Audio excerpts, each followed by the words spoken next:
Hey y'all, I'm Elisa, the Scrappy Wife behind ScrappyWife.com, and today I have a memory planning process for you. I am working on the week of October 10th through the 16th. I have a whole mess of photos here, a few pieces of paper from the October Hip Kit Club release that I absolutely love. Look at that purple, you guys, so pretty. And then I'm definitely going to be going through some of the die cuts from that release as well to add in. So I will link things that I end up using down below. Otherwise, I'm going to put you guys on fast forward and let's get this memory planning page done. Let's go.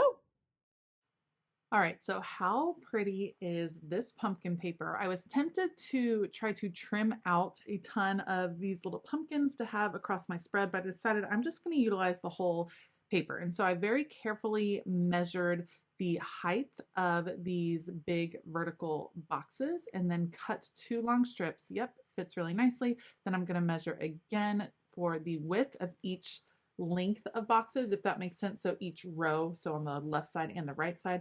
And what I'm wanting to do is just put strips of this pumpkin paper right down the middle. And so it'll kind of be a background. It'll divide up the 2 halves. There will still be room to write, but it'll bring all of those soft fall colors, which I am totally digging in this month's Hip Kit Club kit. It'll bring those in, and then I will also have some of this beautiful paper to use. The purple on the back, because you guys know I love me a purple, and I feel like it's not always included in some fall colors because you think of the oranges and the yellows and the reds and things like that, but the purple I think is a lovely addition. Oops, I cut this one just a little bit too big. So you guys know me, I'm not gonna pull out my trimmer again. I'm just gonna kind of shimmy my scissors up there and that'll work just fine.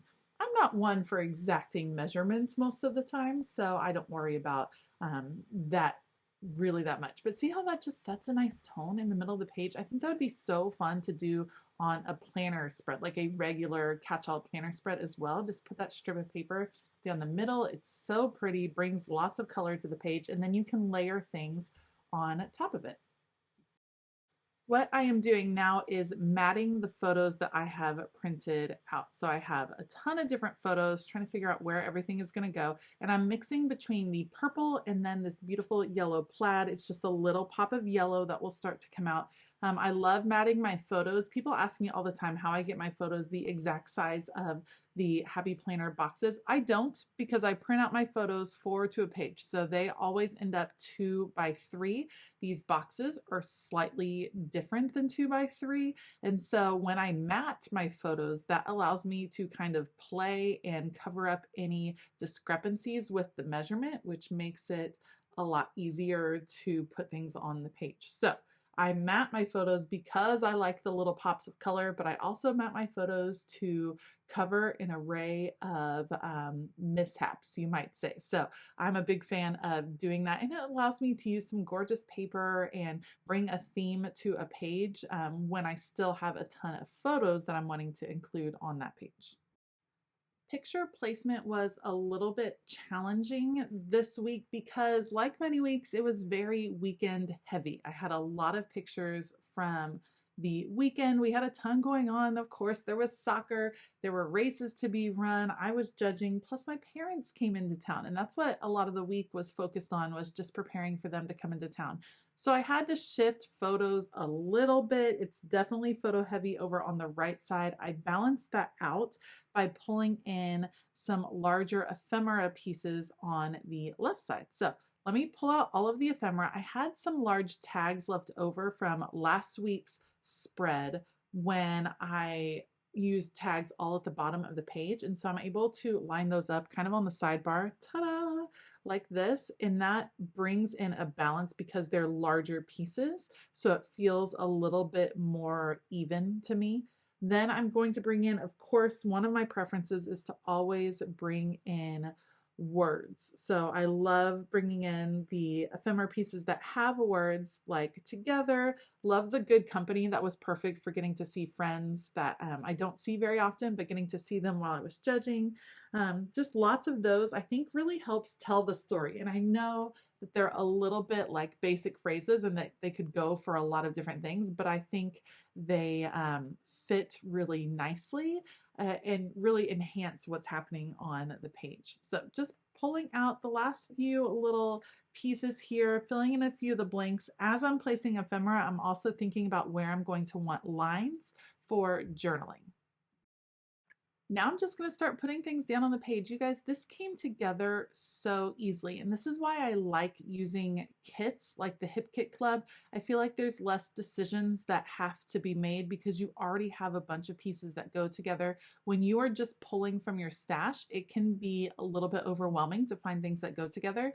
So I like keeping my Hip Kit Club pieces and layering them in. It just makes my spreads come together very easily. Something else you can do is take time to put together some mini kits based on what you have in your stash. You can go with themes, you can go with colors, there's all kinds of ways, but put together some little mini kits of paper and ephemera and stickers and things like that that kind of go together in your mind, I guess, like make sense together. And then when you're ready to sit down and do planning, memory planning, whatever it is, you already have these sets pulled so that they are ready to create with. The process of getting all the pieces on exactly where I want them also takes a little bit of time because I've planned out where they should be and I haven't adhered them down as I went because I wanted to be able to move things around. So I'm very carefully moving things one at a time to make sure I can get those layered pieces back in. Sometimes I make last minute adjustments. That's totally fine because it just changes how you see things. You just see things come together in a different way. And again, I'm making sure that there are pockets of white space where I can do some journaling, and it might look like a super full spread, but you'll see in a moment as I start to add lines to the page that the journaling section actually is pretty big. I have a lot of room to write a lot of different things. So I'm testing some pens. I didn't want to journal in black. I felt like it would be too harsh for this kind of soft colored spread. So I was testing a brown and a gold, and then I ended up going with a gray. That's kind of been my go-to recently. I feel like gray is just a little bit less harsh. It's still easy to read. It doesn't add too much color to the page, especially if you already have color on the page. So just something to keep in mind. You can use different color pens. You don't always have to stick with the same one. I am using my T-square ruler. I picked this up at an art store a long time ago. You can, just Google or go on Amazon and find T-square rulers, and I'll see if I can link one down in the description box below.